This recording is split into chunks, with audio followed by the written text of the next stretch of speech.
മനുഷ്യജീവിതം എപ്പോഴും ശൂന്യതകളെ കൊണ്ട് നിറഞ്ഞതാണ്. എന്നാൽ മനുഷ്യൻ്റെ പ്രയത്നങ്ങൾ ആ ശൂന്യതകളെ മാറ്റുവാൻ പലപ്പോഴും പര്യാപ്തമാകുന്നില്ല. നമ്മുടെ പ്രയത്നങ്ങൾ കൊണ്ട് നമ്മുടെ ശൂന്യതകളെ പരിഹരിക്കപ്പെടാം എന്ന് നമ്മൾ ചിന്തിക്കുമ്പോൾ പലപ്പോഴും അത് പരാജയത്തിലേക്ക് അവസാനിക്കുന്നതായിട്ട് നമുക്ക് മനസ്സിലാക്കുവാൻ കഴിയുന്നുണ്ട്. എന്നാൽ ജീവിതത്തിൽ ശൂന്യതകളെ മാറ്റാൻ യേശു കർത്താവിന് കഴിയും. യേശു കർത്താവിൻ്റെ ശിഷ്യന്മാർ കടലിൽ വല വീശുമ്പോൾ രാത്രി മുഴുവനും അധ്വാനിച്ചു, അവർക്കൊന്നും കിട്ടിയില്ല. യേശു അടുത്ത് വന്നിട്ട് അവരോട് ചോദിക്കുന്നു, കുഞ്ഞുങ്ങളെ, കൂട്ടുവാൻ വല്ലതുമുണ്ടോ? അവർ പറഞ്ഞ മറുപടി, ഒന്നുമില്ല, ഒന്നും കിട്ടിയില്ല. ആ മറുപടി അവരുടെ ശൂന്യതയെ വെളിപ്പെടുത്തുന്നതായിരുന്നു. യേശു കർത്താവ് പറഞ്ഞു, നിങ്ങളുടെ പടകിൻ്റെ വലതുഭാഗത്തേക്ക് വല വീശുക. അവിടെ നിങ്ങൾ ഇങ്ങനെ വായിക്കുന്നു, ആ വലയിൽ പെരുത്ത മീൻകൂട്ടം ലഭിച്ചു എന്ന് നമ്മൾ വായിക്കുന്നു. മനുഷ്യൻ്റെ ശൂന്യതകളെ പരിഹരിക്കാൻ യേശു കർത്താവിന് കഴിയും. ഒറ്റ കാര്യം മാത്രം നാം ചെയ്യുക. നമ്മൾ യേശു കർത്താവ് പറയുന്ന വാക്ക് അനുസരിക്കാൻ നമ്മൾ തയ്യാറായാൽ നമ്മുടെ ശൂന്യതകളെ പരിഹരിക്കാൻ യേശുവിന് കഴിയും. നമ്മൾ എത്ര പ്രയത്നിച്ചിട്ടും നമ്മുടെ ശൂന്യതകൾക്ക് ഒരു പരിഹാരം ലഭിക്കുന്നില്ലെങ്കിൽ യേശു കർത്താവിന് നിങ്ങളുടെ ശൂന്യതകളെ മാറ്റാൻ, നിങ്ങളുടെ ശൂന്യതകളെ പരിഹരിക്കാൻ യേശു കർത്താവിന് കഴിയും. യേശു പറഞ്ഞു, സ്തോത്രം, നിങ്ങളുടെ ശൂന്യതകൾ എന്തു തന്നെയായാലും ഞാനതിനെ പരിഹരിക്കും. സ്തോത്രം. യേശു പറഞ്ഞു, നിങ്ങളുടെ പടകിൻ്റെ വലതുഭാഗത്തേക്ക് വല വീശുക.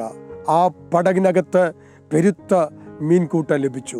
ഒരുപക്ഷെ ഇന്ന് പകലിൽ, ഇന്ന് രാത്രിയിലും എന്നെ കേൾക്കുന്ന പ്രിയപ്പെട്ടവരെ, നിങ്ങളുടെ കരം ഒരുപക്ഷെ ശൂന്യമായിരിക്കാം, നിങ്ങളുടെ പേഴ്സ് ഒരുപക്ഷെ ശൂന്യമായിരിക്കാം, നിങ്ങളുടെ ഭവനം ഒരുപക്ഷെ ശൂന്യമായിരിക്കാം, നിങ്ങളുടെ ഹൃദയം വേദനകളാൽ ഒരുപക്ഷെ ശൂന്യപ്പെട്ട് പ്രയാസപ്പെട്ടിരിക്കാം, ഒരുപക്ഷെ നിങ്ങളുടെ വീട്ടിനകത്ത് ശൂന്യതകളായിരിക്കാം. ഏതു ശൂന്യതകളെയും പരിഹരിക്കുവാൻ യേശുവിന് കഴിയും. ഒറ്റ കാര്യം, യേശുവിൻ്റെ വാക്ക് നിങ്ങളനുസരിക്കാൻ തയ്യാറായാൽ യേശു നിങ്ങളുടെ ശൂന്യതകളെ പരിഹരിക്കും. യേശുവിനത് കഴിയും.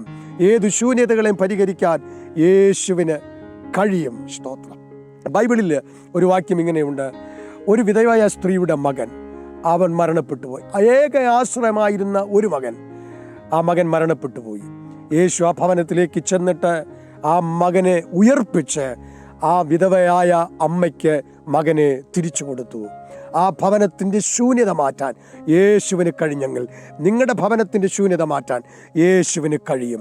നിങ്ങളുടെ ഏത് ശൂന്യതകളെയും പരിഹരിക്കാൻ യേശുവിന് കഴിയും. ഇന്ന് ആമേൻ, എന്നെ കേൾക്കുന്നവർ, യേശുവിൽ നിങ്ങൾ ആശ്രയിച്ചാൽ, ആ യേശുവിൻ്റെ വാക്ക് നിങ്ങൾ ശ്രദ്ധിച്ചാൽ ശൂന്യതകൾ പരിഹരിപ്പാൻ യേശുവിന് കഴിയും. ഒരു നിമിഷം നമുക്ക് കണ്ണുകൾ അടയ്ക്കാം. എന്നെ ശ്രദ്ധിക്കുന്ന പ്രിയപ്പെട്ടവരെ, ഞാൻ നിങ്ങൾക്ക് ഉറപ്പായി ഒരു വാക്ക് തരുന്നു, ശൂന്യതകളെ പരിഹരിക്കാൻ യേശുവിന് മാത്രമേ കഴിയുകയുള്ളൂ. നമ്മുടെ ശൂന്യതകൾ എന്തു തന്നെയായാലും ആ യേശുവിൻ്റെ അടുക്കിലേക്ക് നമ്മൾ ചെന്നാൽ അതിനെ പരിഹരിക്കാൻ യേശുവിന് കഴിയും. ഒരു നിമിഷം നമ്മുടെ കണ്ണുകടയ്ക്കാം, നമുക്ക് പ്രാർത്ഥിക്കാം. പരിശുദ്ധ പിതാവേ, എന്നെ ശ്രദ്ധിച്ച ഞങ്ങളുടെ പ്രിയപ്പെട്ടവർക്കായിട്ട് പ്രാർത്ഥിക്കുന്നു.